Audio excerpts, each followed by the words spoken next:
talak yang dapat dirujuk itu 2 kali.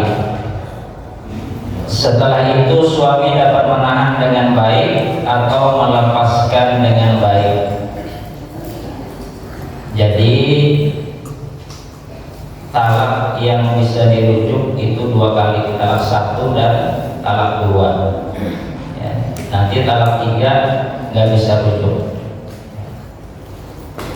Nah, seorang suami ya, bisa menahan istrinya dengan baik ya. Artinya jangan sampai menjatuhkan talak yang ketiga karena nggak bisa rujuk lagi ya. Atau bisa melepaskannya dengan baik ya, menceraikannya dengan baik ya. Kita sering berpisah. Jadi kalau mau bercerai pun harus bercerai dengan baik-baik. Jangan bercerai dalam keadaan bermusuhan. Ini Al-Quran Surah Al-Baqarah ayat 229.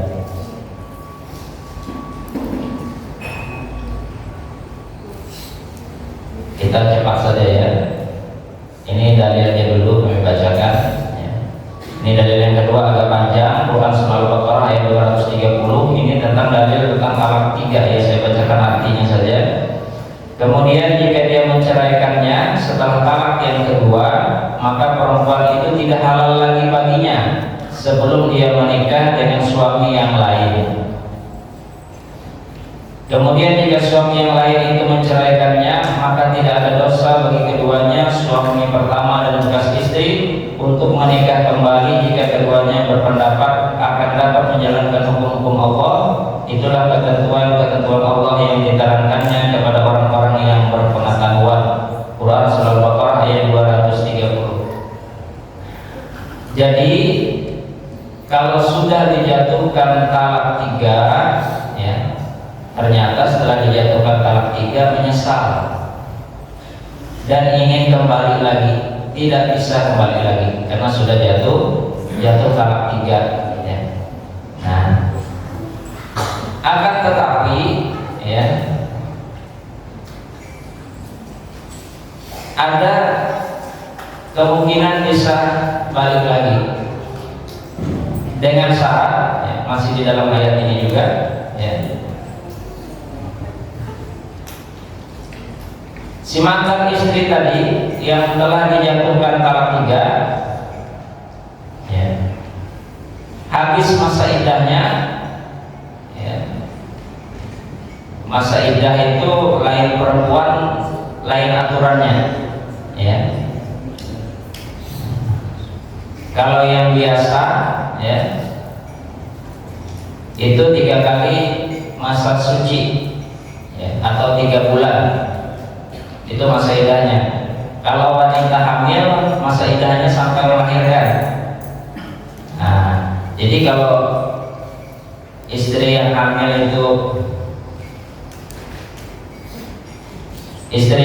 itu sudah usia kandungannya sudah besar, sudah 9 bulan ya, 9 bulan 9 hari, dijatuhkan talak oleh suaminya ya. Nah, besoknya lahiran dia ya, maka habislah masa iddahnya. Besoknya sudah bisa kawin lagi si istri tadi. Nah, tapi kalau dia dijatuhkan talak ya, misalnya masih hamil 1 bulan, maka masa iddahnya masih jauh 8 bulan lagi ya. Nah, jadi karena masa iddahnya sampai melahirkan. Itu kalau yang hamil ya. Kalau yang ditinggal mati ya, itu 4 bulan 10 hari ya. Jadi lain perempuan, lain masa iddahnya, tidak sama ya. Nah, jadi masih ada kemungkinan tadi ya. Jadi ketika tadi perempuan tadi ditalak 3 habis masa iddahnya ya, kemudian dia menikah lagi dengan laki-laki lain. Setelah menikah dengan laki-laki lain, ternyata rumah tangganya suami yang kedua tadi tidak harmonis rumah tangganya, ya, kemudian bercerai. Ya. Tapi kebanyakannya kalau sudah cocok dengan suami yang kedua nggak bakalan cerai. Nah, kemudian dicerai oleh suami yang kedua, habis masa iddahnya baru bisa kembali dengan mantan suami yang pertama tadi. Ya. Nah, syaratnya mantan istri tadi dengan suami yang kedua ini harus berhubungan layaknya suami istri, harus berhubungan intim, tidak boleh tidak. Nah, makanya nikah muhalil itu diharamkan, ya. Jadi apa, pura-pura, jadi disuruh laki istri menikah dengan laki-laki lain, ya. Jadi diatur. Nah, cuma kamu nanti tolong jangan digauli ya, mantan istri saya nggak bisa diatur begitu. Itu namanya nikah muhalil, diharamkan oleh Allah Subhanahu wa Ta'ala. Ya.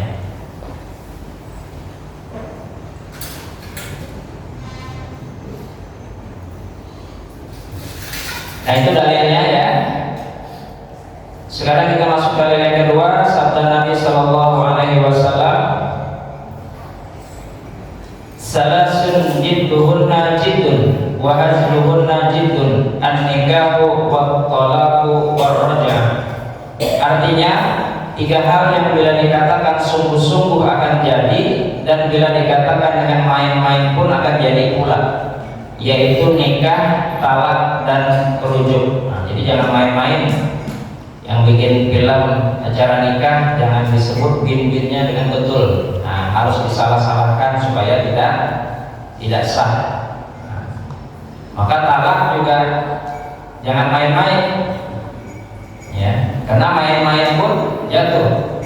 Rujuk pun begitu, ya. Jadi nikah, talak, dan rujuk, main-main pun jatuh. Hadis riwayat Ibnu Majah, Abi Dawud, dan At-Tirmizi. Kemudian hadis yang kedua, aqallul halal ilallah at-talaq. Suatu yang halal yang paling dibenci oleh Allah Subhanahu wa Ta'ala adalah talak atau perceraian. Hadis riwayat Abu Dawud dan Al-Baihaqi. Nah, ini masih bisa ditampilkan. Di sini saya buat, ya, jumlah perkara cerai yang diterima Pengadilan Agama Tanjung Redap.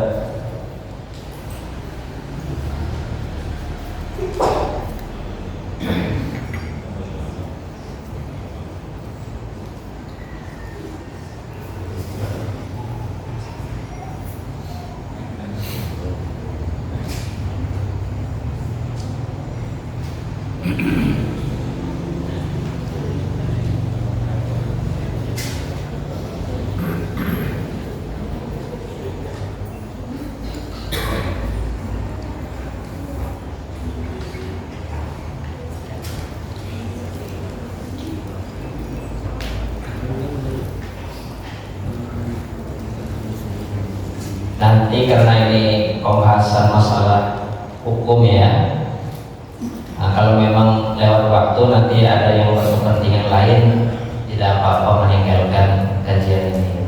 Cuma ini kalau dipotong-potong nanti susah, ya. Jadi mohon maaf, nanti saya minta tambahan waktu. Nah ini ya, jumlah perkara cerai yang diterima Pengadilan Agama Tanjung Redap, ya, 5 tahun ini saya bikin. Nah, coba Bapak Ibu lihat jumlah perkara cerai talak dengan cerai gugat. Itu 70% didominasi oleh cerai gugat. Jadi cerai gugat itu diajukan oleh istri. Kalau cerai talak itu diajukan oleh suami. Ya, nah, itulah jumlahnya dari tahun ke tahun, ya. Ini menunjukkan bahwa masyarakat sudah mulai sadar hukum, ya. Kenapa saya bilang sadar hukum? Karena banyak juga yang tidak bercerai di pengadilan. Nah, jadi seharusnya perceraian itu lebih banyak dari yang jumlah ini. Nah gitu ya. Jadi ini yang sadar hukum, ya. Karena ada orang mengajukan cerai itu sudah 20 tahun bisa.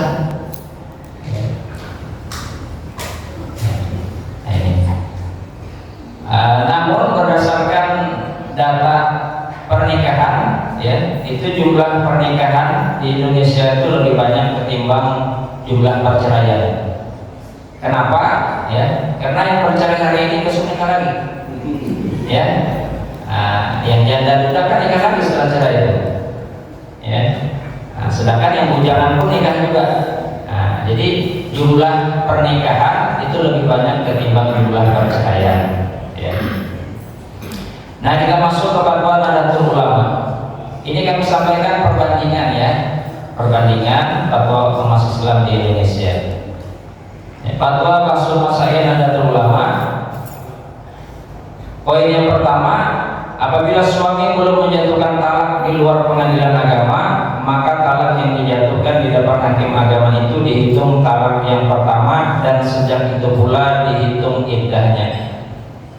Ya, jadi kalau suami menjatuhkan talak ya, di depan hakim, sedangkan di luar pengadilan dia belum menjatuhkan, di depan hakim dia menjatuhkan, maka jatuhlah talak yang pertama. Sejak dijatuhkan talak, mulailah dihitung iddahnya. Tadi tergantung perempuannya ya, iddahnya tadi bisa 3 kali suci dan lain sebagainya. Ini tidak ada masalah ya, ini yang jelas ya. Poin kedua, jika suami telah menjatuhkan talak di luar pengadilan agama, maka talak yang dijatuhkan di depan hakim agama itu merupakan talak yang kedua dan seterusnya. Nah, jadi kesimpulannya apa ini? Talak di luar pengadilan jatuh, ya. Karena ketika suami mengajukan ke pengadilan agama, ya, maka dianggap talak yang kedua. Karena di pengadilan agama nanti dia menjatuhkan talak atas perintah hakim. Jadi itu dianggap talak yang kedua berdasarkan fatwa Fasul Masail ya. Dan seterusnya jika masih dalam waktu iddah rajaiyah. Jadi talaknya itu nanti talak 1 rajai, talak 2 rajai. Kalau talak 3 itu sudah bain nanti. Jadi talak rajai itu ya, talak yang bisa dirujuk dalam masa iddah. Makanya rajai itu kan kembali. Ya, talak yang bisa dirujuk dalam masa iddah. Jadi kalau suami menjatuhkan talak, kemudian ada masa iddah dari 3 kali suci, di dalam masa iddah itu suami ini merujuk. Nah, makanya kewenangan talak itu di tangan suami. Nah, istri tidak bisa menjatuhkan talak ya. Nah, tadi juga sama ya, kewenangan merujuk pun di tangan suami. Ya. Hari ini dijatuhkan talak oleh suami ya. Besok misalnya karena hujan lebat, pindah ke kamar sebelah. Ya, maka terjadilah hubungan suami istri, itu namanya rujuk. Ya, rujuk bil fi'li, rujuk dengan perbuatan. Ya, kalau rujuk dengan perkataannya, kita rujuk. Itu hubungan suami juga terujuk itu. Ya, nggak bisa istri menolak, saya tidak mau rujuk. Ya, jadi hadis yang di depan tadi ya. Paham ya? Cerai, talak, rujuk itu kewenangan suami. Istri tidak punya kewenangan. Istri tidak bisa menolak, saya tidak mau rujuk. Dia dalam masa iddah ya. Nah, ketika rujuk dalam masa iddah, maka tidak perlu akad nikah yang baru. Nah, itulah fungsinya masa iddah dengan talak rajai tadi. Ya. Kalau habis masa iddah, berubah dia jadi talak bain. Kalau mau kembali harus dengan akad nikah baru seperti menikah awal. Nah, harus dipersiapkan lagi walinya siapa, ya saksinya siapa, ya. Nah, itu. Jadi misalnya ditalak 4 bulan kemudian baru rujuk, berarti sudah habis masa iddahnya. Nah, itu harus dengan akad nikah baru. Berubah dia dari talak rajai tadi berubah menjadi talak bain. Ya, harus dengan akad nikah baru. Kalau masih dalam masa iddah, tidak perlu akad nikah baru, langsung aja ke kamar sebelah. Selesai. Sedangkan perhitungan iddahnya dimulai dari jatuhnya talak yang pertama dan selesai setelah berakhir iddah yang terakhir. Yang dihitung sejak jatuhnya talak yang terakhir tersebut. Jadi bersambung ini. Ketika di luar pengadilan dia jatuhkan talak, dia menjalani masa iddah, ya. Kemudian ketika di talak yang kedua di pengadilan agama, ya, disambung lagi yang masa iddahnya, ya. Poin yang ketiga, jika talak yang di depan hakim agama dijatuhkan setelah habis masa iddah atau di dalam masa iddah bain, maka talaknya tidak diperhitungkan. Ya jelas saja ya, kalau sudah habis masa iddah itu bukan suami istri lagi.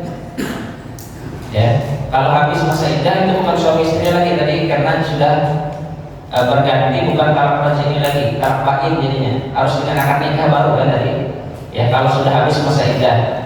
Ya. Kemudian yang keempat, jika talak di depan hakim agama itu dilakukan karena terpaksa atau sekedar menceritakan talak yang telah diucapkan, maka tidak diperhitungkan juga. Ya. Jadi intinya ya, fatwa Fathul Masail Nahdlatul Ulama ini, talak di luar pengadilan jatuh. Ya, talak di luar pengadilan jatuh.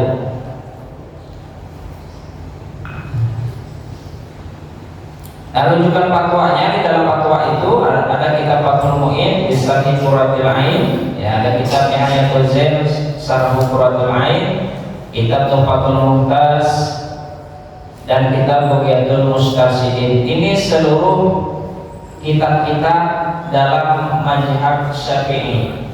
Ya. Ini seluruhnya berdasarkan mazhab Syafi'i, ya. Kemudian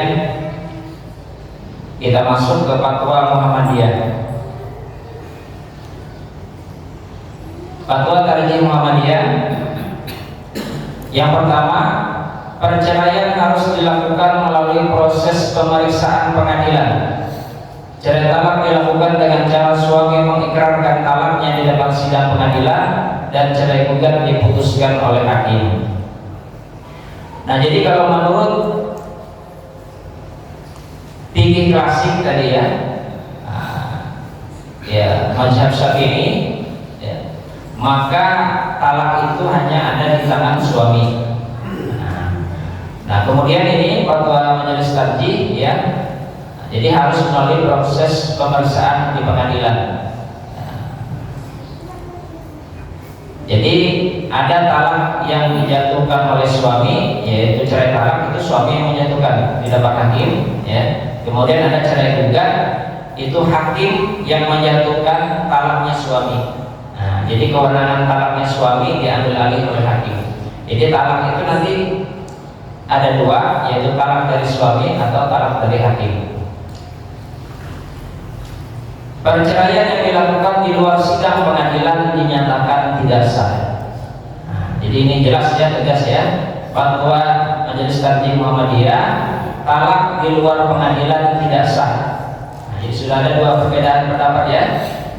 Kalau NU, talak di luar pengadilan jatuh. Kalau Muhammadiyah, talak di luar pengadilan tidak jatuh.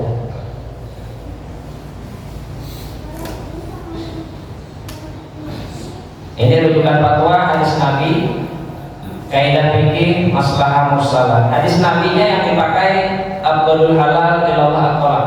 Perkara yang halal namun dibenci oleh Allah adalah talak atau perceraian. Oleh karena itu perceraian tidak boleh dipermudah tanpa alasan yang jelas. Nah, gitu. Kalau yang fatwa NU tadi mengambil yang salah sunyi tadi, ya. Dan fatwa Majelis Tarjih Muhammadiyah ini, ya, mereka juga berdasar kepada kaidah fikih, ya. Kaidah fikih itu misalnya tagayyur al-ahkam bitaghayyur an-niyah, ya, al-azman, al-amkinah wal adah.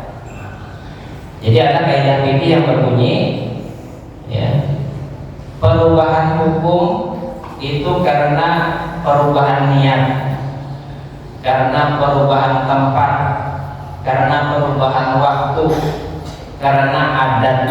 Nah, itu hukum berubah. Makanya hukum itu kan ada 5. Hukum itu ada 5, ya. Ada wajib, sunat,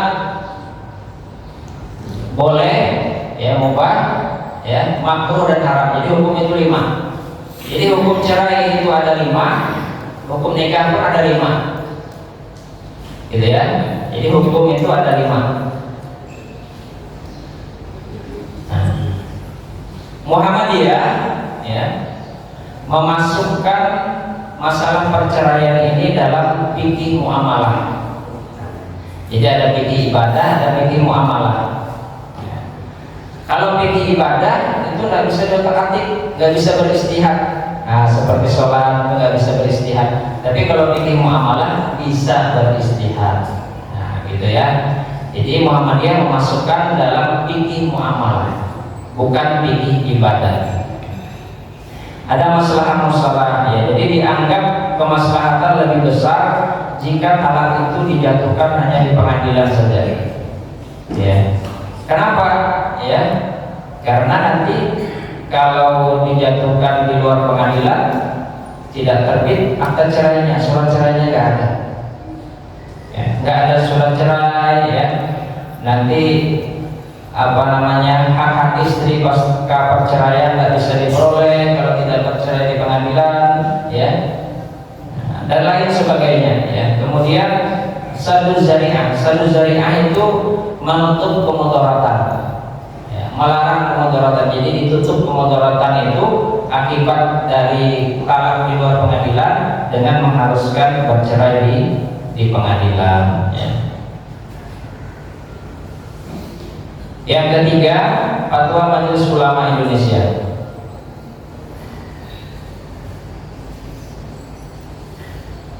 Talak di luar pengadilan hukumnya sah dengan syarat ada alasan syar'i yang kebenarannya dapat dibuktikan di persidangan. Nah, ini kalau kalimatnya seperti ini, saya menganggap ini tidak tegas dan tidak jelas. Karena tadi kalau fatwa NU jelas talak di luar pengadilan jatuh, ya, Muhammadiyah jelas talak di luar pengadilan tidak jatuh. Kalau ini tidak jelas nih, ya, talak di luar pengadilan hukumnya sah berarti jatuh dengan syarat. Nah, ada syaratnya, digantung dengan syarat. Dengan syarat ada alasan syar'i yang kebenarannya dapat dibuktikan di persidangan.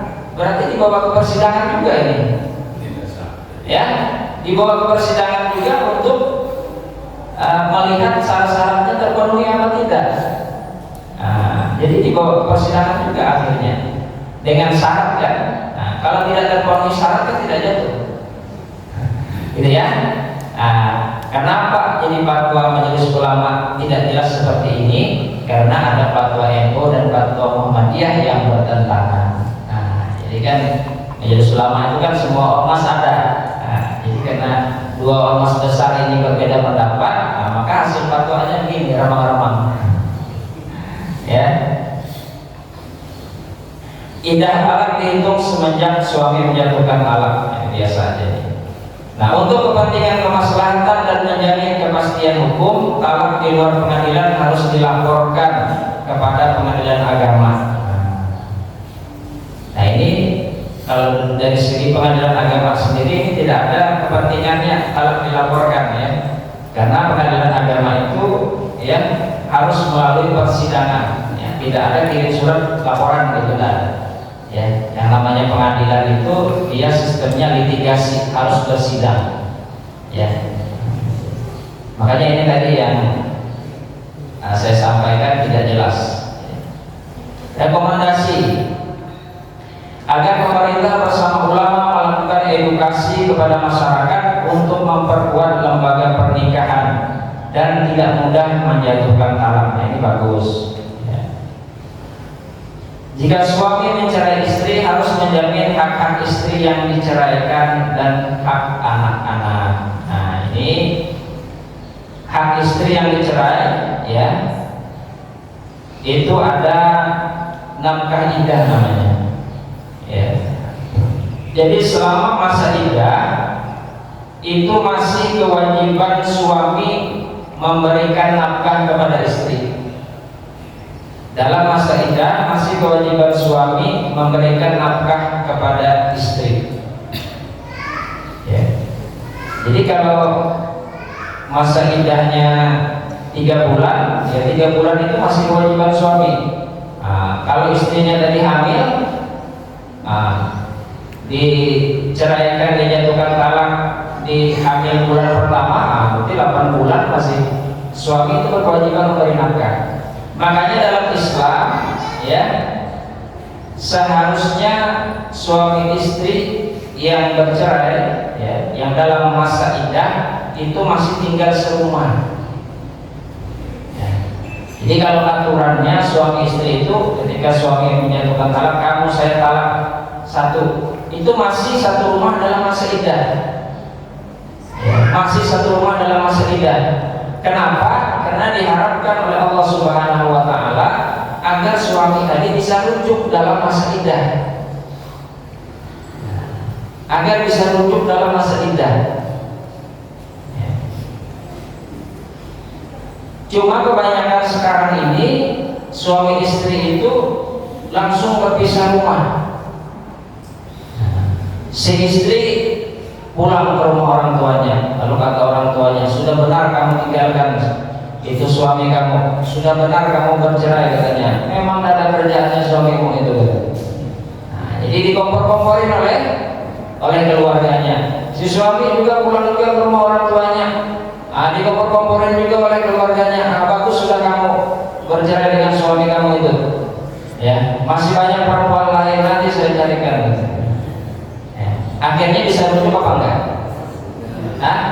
Masing-masing dikompori oleh keluarganya.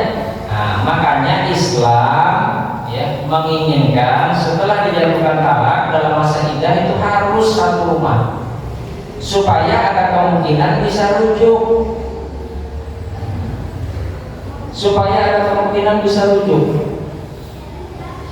Ya. Nah, kita kembali ya. Jadi di dalam masa iddah itu masih kewajiban suami memberi nafkah. Nafkahnya apa? Ya, yang kewajiban suami itu apa? Kewajiban suami itu ya. Kewajiban suami secara umum dulu ya. Nah, kewajiban suami itu ada 5. Ya. Yang pertama kasih makan, kasih minum. Yang kedua kasih pakaian. Yang ketiga kasih tempat tinggal. Ya. Yang keempat kasih pendidikan. Yang kelima kasih perhatian dan kasih sayang. Itu kewajiban suami. Itu kewajiban suami ada 5. Nah, ketika dijatuhkan talak, yang 3 tadi masih bertahan. Ya, yang ngasih makan istri dalam masa iddah, ya, kasih pakaian, ya, kasih tempat tinggal. Nah, makanya tadi jangan pindah dulu dari rumah. Artinya kan ada tempat tinggal, makan masih dikasih, ya, pakaian masih ada, gitu ya. Nah, itu hikmahnya. Itu nafkah iddah. Kemudian mut'ah, ya, hak istri yang dicerai. Mut'ah itu kenang-kenangan bagi istri yang dicerai.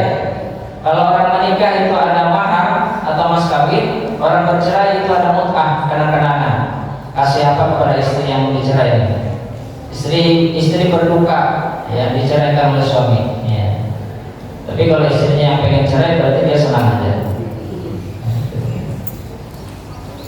Nah, kemudian ada kakak anak, ya, kakak anak, nafkah anak.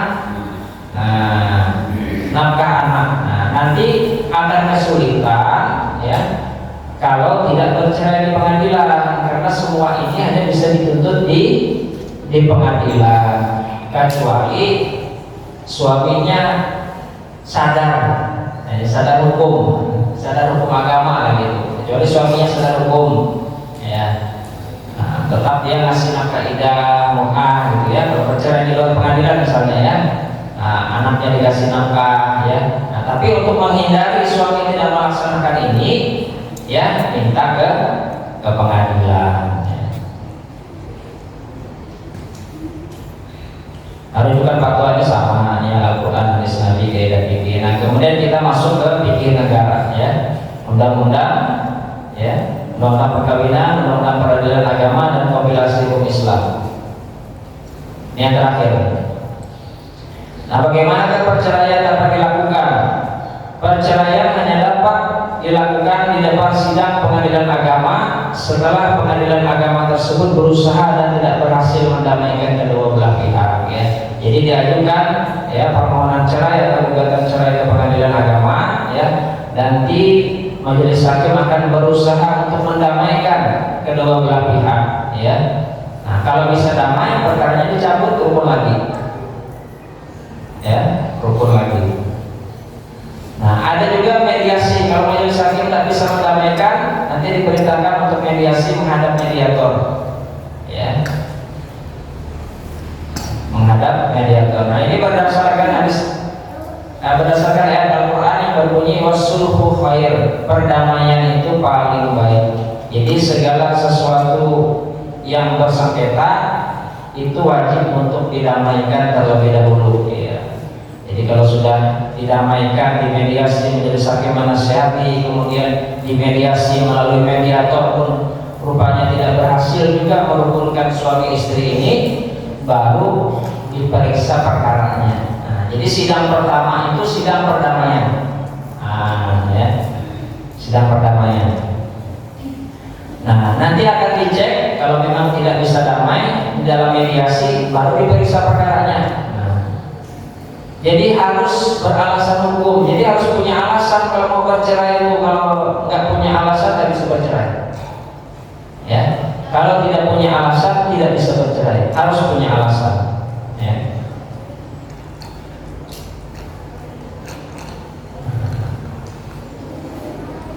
Nah, ini Allah berfirman, wa in azamut talaqa wa in azamut talaqa fa innallaha samii'un 'aliim. Dan jika mereka berketetapan hati hendak menceraikan, maka sungguh Allah Maha mendengar lagi Maha mengetahui. Nah, jadi pengadilan agama itu benar-benar ingin melihat kesungguhan suami atau istri ini mau bercerai apa enggak. Nah, kenapa? Karena jangan sampai menyesal. Jangan sampai menyesal. Ya. Jangan sampai menyesal. Maka ada proses perdamaian, kemudian diperiksanya beralasan hukum apa enggak bercerai, ya. Apa alasannya bercerai, kenapa, ya. Nah, ternyata alasannya dia mau menikah lagi dengan perempuan lain atau dengan laki-laki lain. Nah, maka nanti di akhir persidangan sebelum menjatuhkan putusan, majelis hakim tetap akan bertanya kembali kepada kedua belah pihak tentang kebulatan tekad mereka, apakah tetap ingin bercerai ataukah tidak, ya. Nah, jadi ya perceraian itu hanya jatuh di pengadilan, itu menurut fikih negara, ya. Nah, jadi perbedaan pendapat dari ormas yang ada, ormas Islam yang ada di Indonesia itu adalah suatu hasanah keilmuan, ya. Dan itu menjadi rahmat untuk kita semua. Rahmat itu apa? Kemudahan, ya. Jadi Bapak dan Ibu tinggal pilih fatwa yang mana. Silahkan dipilih, itu semuanya bisa dipertanggungjawabkan. Cuma ya ketika Bapak Ibu ya ke pengadilan agama, maka berarti Bapak dan Ibu menundukkan dengan fikih yang ada di peradilan agama, yaitu fikih negara. Talak hanya jatuh di pengadilan, ya. Jadi ketika umpamanya ke pengadilan agama, Pak Hakim, saya minta diputus dengan fatwa NU, nggak bisa. Pak Hakim, saya minta diputus dengan fatwa Muhammadiyah, nggak bisa.